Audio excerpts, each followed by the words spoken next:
Hello, and welcome to the Dance Physio Podcast, a podcast designed to explore ideas and foster discussion around dancer health and wellness. We're here to challenge the status quo, bridge the gap between dance science and the studio, and help change the landscape of the dance industry for the better. I'm your host, Erica Mayall, a dancer turned physiotherapist who is deeply passionate about leaving the dance world better than I found it. I'm so glad you're here. Let's get started. Hello, everyone, and welcome back to another episode of the Dance Physio Podcast. I am your host, Erica Mayall, and I am so excited to be here today because I have a guest that I'm really excited to chat to. Today, we have Dr. Danelle Dickson on the podcast. Dr. Danelle is a licensed physical therapist, performing arts specialist, orthopedic clinical specialist, and owner at Performance Plus Physical Therapy in Washington, D.C. She's also the host of the Dancing Around Elephants podcast, the co-founder of a business mentorship for minority women called the Business Female Foundation, and co-founder of the Dance Ready Project, an online hub for tools and resources for dancers, which we're going to talk a lot more about today. Dr. Danelle's 43 years in the dance world fueled her passion to work with dancers' injuries. She has combined her passion for dance with her skills in orthopedics to work with thousands of dancers and other athletes at both the pre-professional and the professional levels. She is a sought-after lecturer whose expert topics include dancer injuries, injury prevention, patient advocacy, and business mentorship for minority women. So I am so excited to have her on the podcast today. Welcome, Danelle. Thank you so much for having me here, Erica. I'm so excited to be here and talk with you again. Exactly. And we have had many, many chats in the past, and we can talk a lot on a lot of different topics. So today is just going to be a little bit of a brief introduction, and then I'm sure we'll get into more topics at future dates. So just before we dive into what I really want to get into today, talking about the Dance Ready Project, can you just tell us a little bit about your earliest memories of dance, or how you got into dance, or how you fell in love with it? So my earliest memories of dance really started like when I was about 3 years old. I grew up in Trinidad and Tobago, which is in the Caribbean, right above Venezuela, if you're familiar with the geography of the Caribbean. And I remember going into my dance school, the Caribbean School of Dance, and looking at all of the senior dancers that were way bigger than me, of course, and just seeing them move, and of course wanting to mimic everything that they did. And it was just really about just observing and just looking and taking in the movement and being fascinated with how graceful these dancers looked, and just wanting to become like one of those dancers myself. One of my also earliest memories that I can think of, interestingly, that brought me into the world of physical therapy was one of my favorite teachers, Mrs. Patricia Rowe. She's now passed, no longer with us.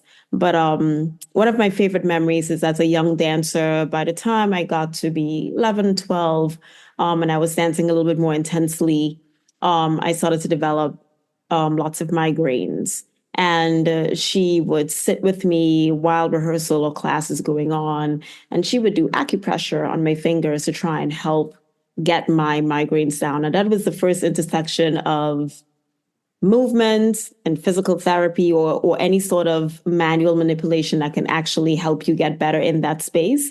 And I think that's where the seed was planted for me to actually become a physical therapist, and to actually blend the two passions that I had, the passion and the love for movement, and also the passion and the love to help people perform better and move better. So yeah. Amazing. I love that. And I think we've chatted about this before, and we have in some ways similar paths and in some ways different paths. But in terms of like identifying that the desire to pair those two things together, at that time, there wasn't a lot of maybe examples of dance medicine or dance specific physiotherapy. And so in terms of your desire to pair those together, did you have any like role models or any examples of that? Or was it really just like your own personal experience and you being like, okay, I'm going to figure out a way not just to pursue healthcare or physical therapy, but actually to apply that to dancers? No, I had no models. And I mean, if you've been in a dance medicine world for more than 10 or 15 years, you know that just was just not a lot of people to be modeled after. It just was not a lot in the industry. The first idea that I thought specifically of physical therapy and pairing that, getting into the dance medicine world, was really my experience when I was in New York as a freshman out of college. I was in New York dancing with the Alvin American Dance Theater on a scholarship, a summer intensive. And during that time, I got injured. I was dancing 12 hours a day. It was a really intensive period for about 3 months. And literally towards the end, I pulled a muscle in my groin. I had no knowledge of my body or had no idea what to do, just knew I was in a lot of pain. I did entirely the wrong things in the beginning. I put heat on it instead of something, for an acute injury, and entirely made it worse and just had that very real panic that a lot of dancers have of like, oh my God, what am I going to do? I can't move. And I remember seeking out help at the Ailey School and meeting with getting my first interaction with a dance physical therapist there. And that was my first window into like, oh, wow, there are people that actually help people like me in this space that are affiliated to the dance world. That physical therapist was able to help me and to get me back into the studio and back onto stage. I had to perform in a couple of weeks. I had a solo. I was really excited. And there was no way I was going through that entire summer dancing those hours. A little bit more background and context. It was also the year that I lost my grandmother, so I couldn't go home for the funeral.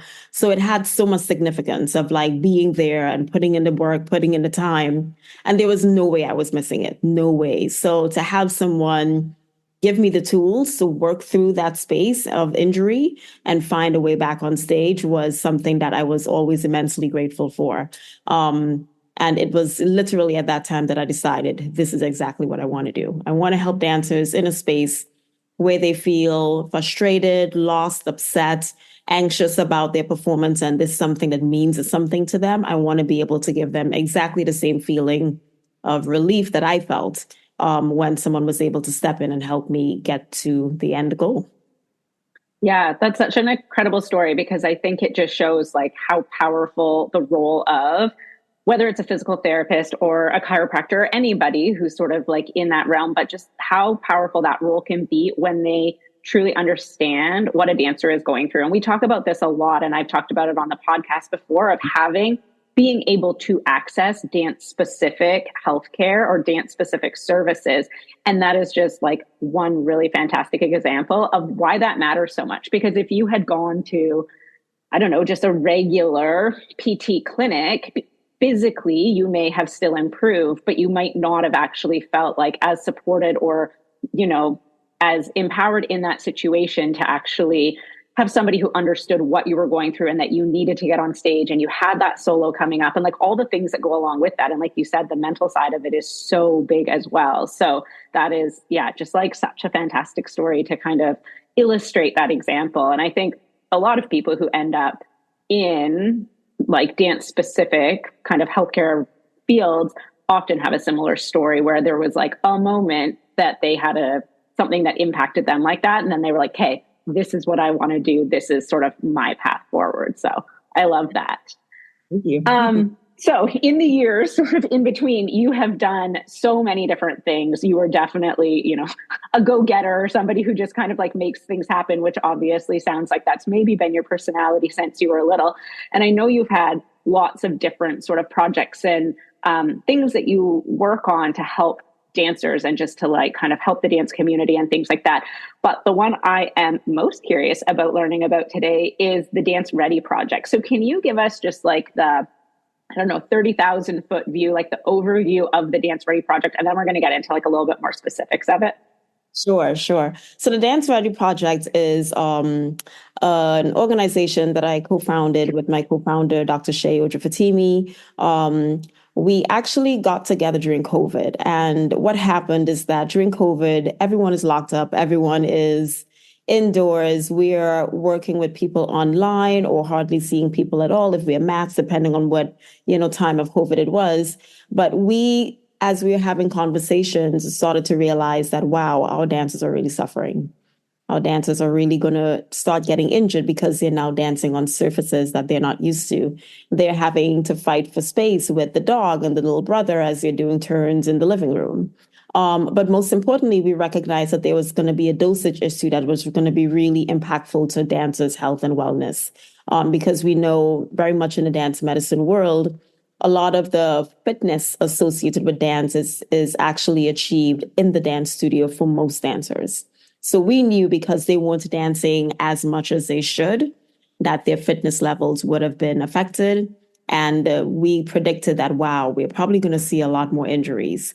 And we started to think of, well, what are things that we can do? It so happened that I was working on some things prior to COVID that became, hey, a little bit more revamped during COVID because now we're all at home and stuck at home. The thing that I was working on was a Dance Bridge online program, which is an online conditioning program for dancers. Shay was also working on some of the things as well. And we realized that we had similar thoughts, but we were working in different silos and we decided to come together. So that was how the Dance Ready Project was born. It really gave us a venue where we can dump all of these amazing ideas, refine them for specific audiences, and then deliver them in a way that would be really beneficial for dancers, but not just for dancers. It's really for the dance community. It's for dance teachers. It's for providers. It's for administrators. It's for the parents. And it's also for the providers as well. And it's something that we feel really passionate about because we're both pretty established in our careers and have seen a lot of things over the years. And I think now we're really creating the things that we would have loved to experience ourselves 10 years ago, 15 years ago. And also just kind of looking ahead and seeing how can we help the dance world move forward. And we can talk about this for a million years, but I'll be sure there's so many different ways that the dance world can benefit from having an improved fitness level. And that goes from better outcomes in the studios from a technique standpoint, better performance outcomes. If dancers perform better, they can go on tour longer. They can make more money. If their audience are even more wowed by the performances, we can possibly start changing the pay structure in the dance world. The community in terms that supports the dance community in terms of the audience we can now start having different conversations about the value of dance in the performing arts world. And I say that from the lens of comparing against actors and singers and musical theater as well. The tool that we've developed and the work that we've done is, in our eyes, very far-reaching and far impacting and hopefully long-lasting in terms of its impact on the dance community. So I'm excited to share more details with you. Yeah, that's amazing. So in terms of like just the kind of like practicality of it, or like the tool itself, obviously it's like a virtual tool. Can you just tell us like a little bit about like what the actual the nitty gritty behind it in terms of like how people utilize it or that type of thing? Absolutely. So the Dance Ready Project is the umbrella organization, and then we have that. So we have the conditioning program, which is a dance bridge online. That's something that I do in person and also online that dancers can access. It's an 8-week program that dancers can do conditioning that's really geared to get them from injury back into the studio at the level that they were at the studio before, because there's just really a little bit of a gap between rehab and then getting them back into the studio that I recognize that dancers needed a little bit of a bridge, hence the name. The other tool that I think everyone is very interested in as well is called the Dance Ready Score. And the Dance Ready Score is a screening tool. It's a fitness assessment tool for dancers, specifically geared for pre-professional and professional dancers. The idea is to provide dancers with a snapshot in time of where their fitness level lies and how that lines up in terms of their performance. So we've spent a lot of time on this tool in terms of research and finding the best way to figure out how to deliver this information. And to give you a little bit of background, because I do think that framing this is important, there are other existing tests out there, right? And a lot of these tests that do provide information about a dancer's readiness or their ability to perform on stage or maybe to avoid injury. There are lots of other tools that are out there in the dance medicine world. However, there are a couple of things that I think we can all see in common if you are in the dance medicine world. A lot of these tests are very long. Mm-hmm. You need a medical professional or a skilled person to execute the test. It takes time to tally or to score the test. It requires interpretation. So dancers now need someone to say, here's what a posterior innominate rotation means. There's a bit of decoding that needs to go into for them to understand what that is. And it's really, many of the tests are really specific and only available to professional dancers, those that actually are within a dance setting. They're getting paid for their contractual work. The difference with the Dance Ready score is that it really addresses all of these issues, which is the fun part of it. So it can be completed in 45 minutes. You can have any lay person that can execute the test. You do not have to be a trained professional for this, which I think is huge in terms of bridging the gap between dance medicine and dance studios for the entire dance diaspora.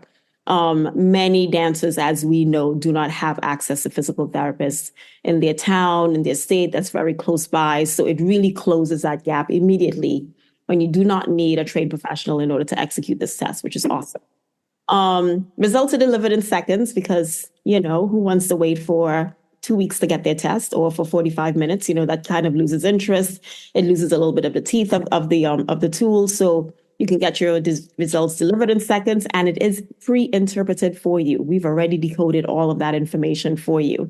And it's designed for dancers, pre-professional and professional, starting at the age of 13 and onward. So with those things in mind, having an understanding of where you are starting at from a dance perspective gives dancers, and again, all of the people in the dance community, a really great starting point to now start making informed decisions about care, about training, about changes in programming, about hiring, about how you coordinate a tour. If you have a tour that you are doing The Lion King and you're doing a lot of jumping and you see that you have a dance ready score that shows that a lot of your dancers probably have some issues with their quad strength, you now know how to pivot. You now just get a chance to look into the future and predict how things are going to go. But more importantly, you now have a pathway of how to readjust and how to change that particular outcome.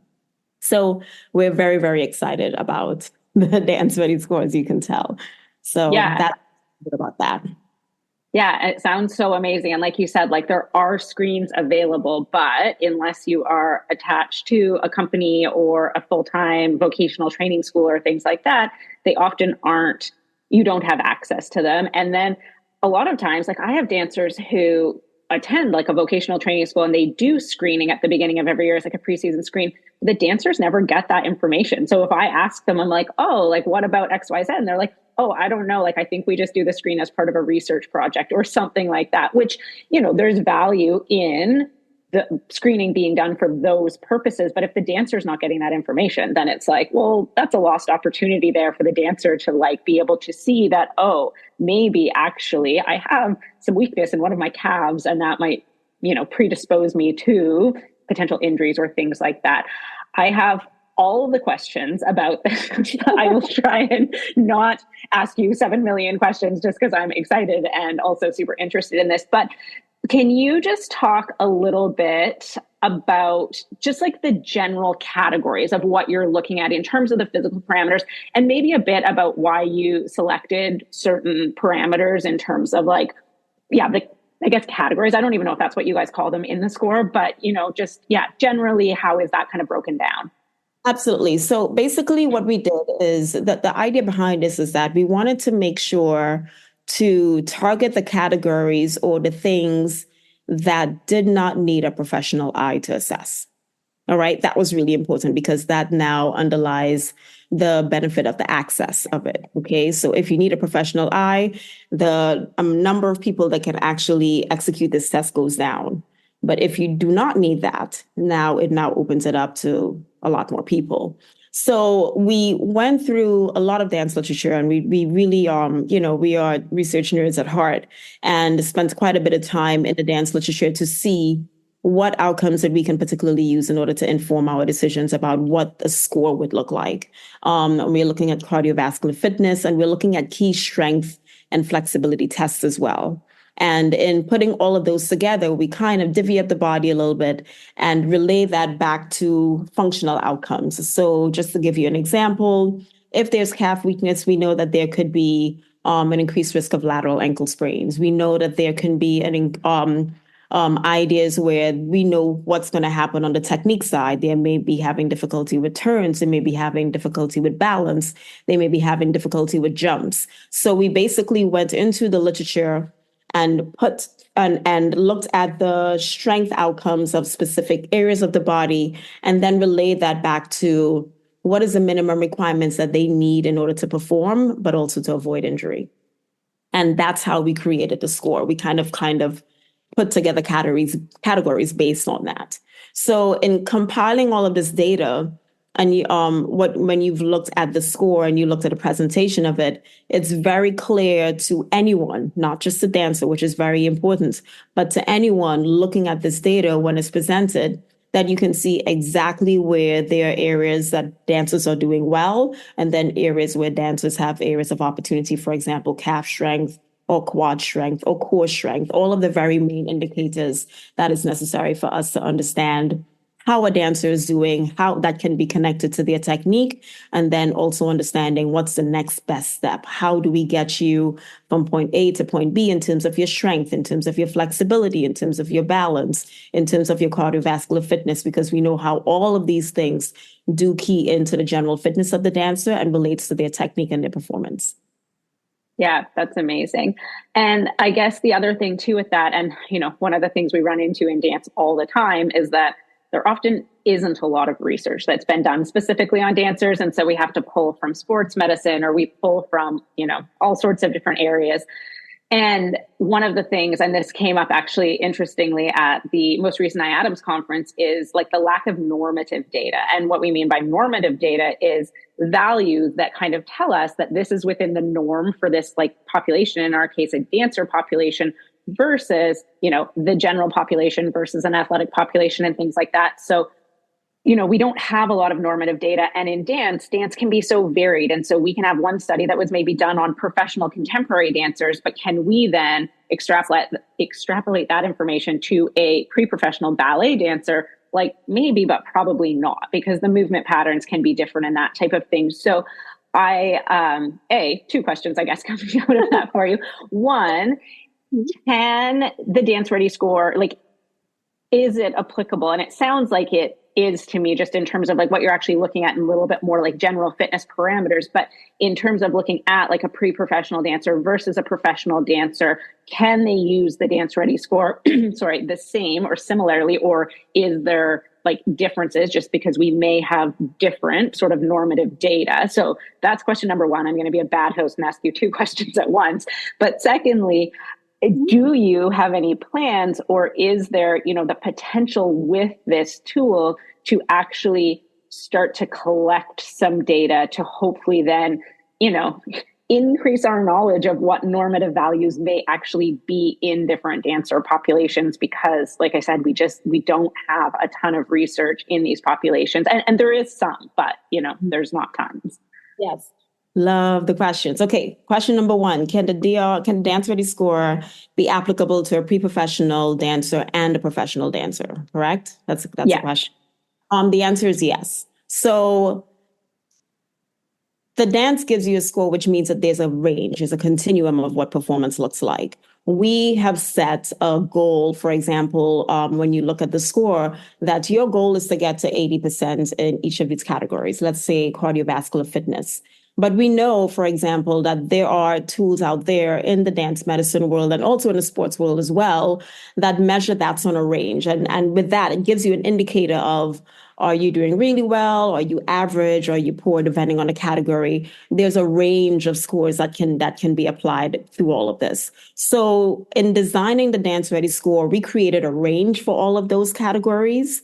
And then the dancer now sees where they fit into that range. So now it now tells us where they are on that range, on that continuum, if that makes sense.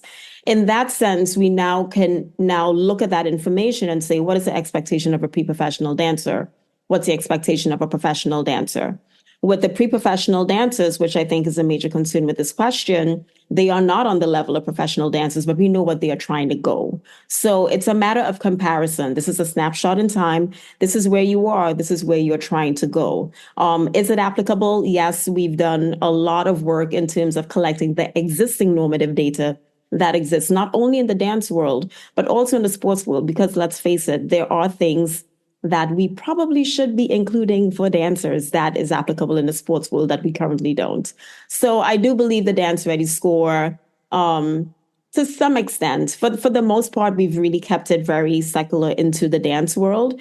But there are some things, for example, cardiovascular fitness, that we have taken some things from the sports world, understanding the value of cardiovascular fitness within the general scope of the performance of dancers. So again, just to kind of summarize what I'm saying, basically, we do have that range that incorporates the range of what we'd expect a pre-professional and a professional dancer to achieve. But the goal is always to get to that level of performance where we know the research shows that if you fall below this, you have a higher incidence of injury, you have a higher incidence of not performing well and other things kind of converging in order that can change your performance level. To answer your question about plans to collect data, yes, because we are data nerds. And yes, one of the things that I find really interesting in the dance medicine world is how much we study many of the same things over and over again. Mm-hmm. And there needs to be variety. There needs to be more, I believe there needs to be more variety and more diverse questions about different things, different populations, different genres, and just different ways of approaching the question of how do we dance better? Because I think that's what we're all involved in. That's what we all care about. We are currently in talks with the university in terms of studying this tool. The validity and the reliability of this tool and how it matches up against our existing dance norms is very important to understand where it lies in our current tools and our current gold standards, but also for the development in the tool in the future to see if there are things that we can improve on that will give the best accurate information to our dancers and the dance community as well. Also, we do recognize in creating this, there's not a lot of research on people 18 and below. Mm-hmm. It's really difficult to do. And to find specifically in the dance world, a little bit less in the sports world, but specifically in the dance world. So we are currently collecting data and hoping in the future to start looking at the groups of normative data data that we've collected to now start putting out normative data that people can start having a baseline on, so we can see how other people compare to these groups as well, because that is definitely a little bit of a hole in the research that we need to actively fill. So we're doing what we can to contribute to that. Yeah, that's amazing. Because like you said, it's definitely a hole in the research. And I mean, all of dance sometimes feels like a little bit of a gap in the research. But then when we actually look into like, where does the dance research lie? Absolutely. We don't have a lot of information about dancers under the age of 18 because a lot of research happens in either a university dance setting or a professional dance company, because that's just where it is easiest for us to collect data from. So definitely areas that we're missing. And then, like you said, just like specific genres and diversity in genres, like you can often find information for, classical ballet dancers and maybe contemporary or modern dancers. But if we're looking at like a hip hop dancer or a breaker, or we're looking at a tap dancer, or we're looking at, an Irish dancer or things like that, like we very much are lacking data in those specific populations. And we can't always compare because an Irish dancer has different movement requirements than potentially a contemporary dancer. So that's really exciting that, potentially we can start to gather some information and that type of thing from the tool. I have one more question about this tool, just because, again, very excited about it. I'm just curious what your experience has been. And I know it's like the Dance Ready project has been around for a few years, but the sort of the score and like this like assessment tool is a little bit new. And I'm curious, and maybe you don't even know yet, but I'm wondering what the dance world sort of reception has been to it, just coming from the perspective of, I know a lot of times there's a little bit of hesitancy in and amongst dance environments and just with like tradition in the dance world for people to actually embrace the science and move forward and participate in projects like this. Like a lot of times, you know, those of us in the dance medicine and science community get really excited about these things. And in reality, dancers are like, and maybe it's not even the dancers, maybe it's the teachers, the artistic directors, the companies, whoever it is not always on board to participate or to implement these things. So I guess I'm just wondering if, or what your experience has been so far, and maybe it's too early to even have an opinion about that, but also what we as a dance community can do to try and facilitate the adoption of these types of things, whether it is the Dance Ready score specifically, or just other types of dancer health and wellness programs to actually, you know, have more utilization in and amongst the dance community. Yeah, no, that's a fantastic question. I'll start by saying that a little bit of an opinion here. I do think, and this opinion, just to give you context, has definitely evolved over time, because I do think I share a lot of the sentiments of many dance medicine professionals in saying like, wow, we wish things could be different if they only knew this, if they only knew that, if, you know, like it's very easy for us to sit where we are and get the view that we have of all of the things that could be done better in the classroom. I've recently adopted the idea and the thought that it's not the best approach, and here's why. If I'm thinking out loud here, let's say a chiropractor would come into your clinic and say, "Hey, Dr. Erica, this is what you should do with your neck patients." You would be like, "Who is this person? Why are you here? You don't know anything about my practice. You don't know anything about my skill. You don't know anything about my patients. Of course, I know the best for my patients because I've been here. I have the relationship with them. I see them every day. You don't." Many people would be a little bit offended if someone came out like that. And I think perspective is really important for us to understand of how not specifically dancers, but more so the dance world in terms of choreographers, dance teachers, dance administrators may be receptive to some of our initiatives. If you come to someone that is with your skill sets, no matter how fantastic it is, and you come to someone who is not in that same industry and try to tell them how to do their job, there's a good chance you're not going to get a positive response. And many of the ways that we have approached people has been exactly that. So I think a lot of the pushback that we have gotten is because of the presentation of the information versus the information itself. Yeah, absolutely. So with that said, has it been a challenge? Absolutely, because these are all part of growing pains of trying to figure out how do I get you excited about something that you may not have any background in? You know, how do I get a dance teacher excited about anatomy? Because I know it can unlock all of those things if they have no movement science background. How do I get them involved in that? And I think there needs to be a partnership that is forged between the dance community, between the dancers, the dance teachers, the dance administrators, the parents, the entire community, where we are not coming in as we are here and they are there.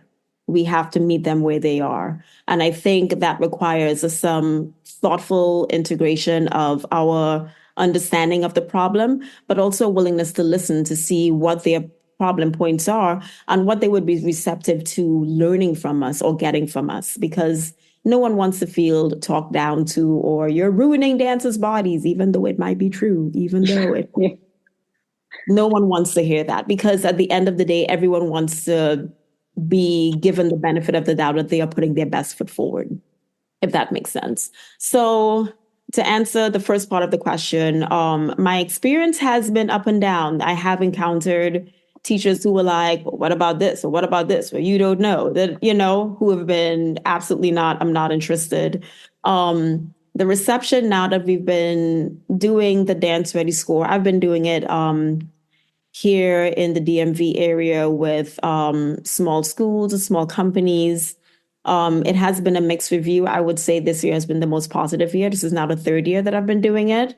And I've gotten from the first year of dancers being like, why we got to do this? This is just extra work. I don't know. This sucks. I mean, I know I can do a double turn, Miss Danelle. I don't know why I got to do it today. Like all of these things, to now where when they show up for the screen, they are coming in early and they are warming up just like it's for class. And they are betting amongst themselves as like, I'm going to get this score today. I'm going to hold a plank for 2 minutes today. Like they get excited about it because they finally connected the dots of why this is important in their performance. And if that, and to also give you context, I also teach, dance conditioning at this school. So I spend quite a bit of time with these dancers explaining those connections to the dots. So I do believe it really hinges on developing the relationships where these dancers, these dance teachers and parents actually trust you. They trust the information that it's coming from you. You've developed the information and you've developed the relationship, I should say, where they understand where you're coming from. They may not always understand all of the terminology, but they understand your intent and you guys are working together towards a common goal of getting your dancer into a better place physically, mentally, emotionally, but for the most part, from a performance standpoint, that's what everybody in the room is. Everyone's goal is exactly the same. So, yeah, that's how it. That's awesome. And I also, because I've done quite a lot of screening in the past when I used to work out of a pre-professional program and things. And I also find that with screening, especially for dancer buy-in, and everything you said is spot on about just going into these dance environments and being like, you're doing everything wrong. Obviously people aren't going to be super receptive to that. But in terms of getting buy-in from the dancers, I also think the value in screening is doing it repeatedly. The first time, there's not, yes, you're getting information, but if I'm a dancer from a dance perspective, that information doesn't really mean anything to me. But if you're repeating those assessments, and whether that's, once every 6 months, once a year, however often it's happening, that's when the dancer starts to connect the dots and say, oh, this is improved since last time, but this is actually decreased. And I wonder why. And then they'll say, oh, do you know what? I used to actually also do track and field at school, and I stopped doing track and field for dance. And so no wonder my cardiovascular fitness is lower, but my flexibility is increased. So they start to actually connect those dots when you do repeated screenings. And I always tell dancers, a one-off screening is only a snapshot of literally that moment in time, that specific day. And that doesn't give us a ton of information. It gives us information, but not necessarily a ton of information. I'm not going to hold that to super high standards. But as soon as you start doing repeated assessments, that is where the value in the information is being able to see trends over time and improvements or decreases in performance and things like that, and then starting to connect those dots. So that, I think, is ultimately one of the best ways that we get buy-in, and with teachers, with other people as well, but specifically with the dancers, they see that value in that sort of repeated exposure over time. So that's really cool that you're seeing that sort of as the project has moved forwards over the last few years. And then if you're a data nerd like any of us are, then you start getting excited about comparisons from year to year. You know what I mean? For dance administrators, they could look a snapshot of their school and see their dancers and then start making very clear correlations. Well, who are their teachers? What are they learning? What actual extracurricular activities are they involved in? You can start really fine-tuning your program to actually improve. You have the data to do so. In terms of a dance company, I've worked with a small dance company down here in DC, and in, doing the screens and looking at the dancers, I'm like, you can now make casting decisions. If someone comes in and you know that they don't have the ankle strength on the left, don't choreograph a million fretes on the left. They're not going to. You knew this. Oh, I didn't. Well, actually, the score told you that. You know what I mean? You can start making casting decisions. You can start making changes in choreography. You know exactly what tools you need to bring in during that training period to get them prepared for performance. It just has so many high reaching implications that makes me excited. One of the other exciting things that I'm excited about is for parents that we don't quite talk about in the dance world. Mm-hmm. How many dance moms and dance dads are out there that just know what they see on TV? but have no idea of technique or if a fouette is clean or what it needs to be done other than attend class or do what the teacher says in order to get better.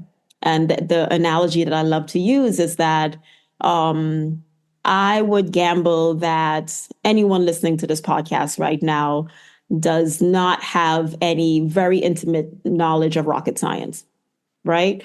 But if your kid was going to school and learning rocket science, you would know that a C is probably not a good score. Or you would know that 40% is not a good score. And understanding the interpretation of that information is so key for parents to understand exactly where those dancers are.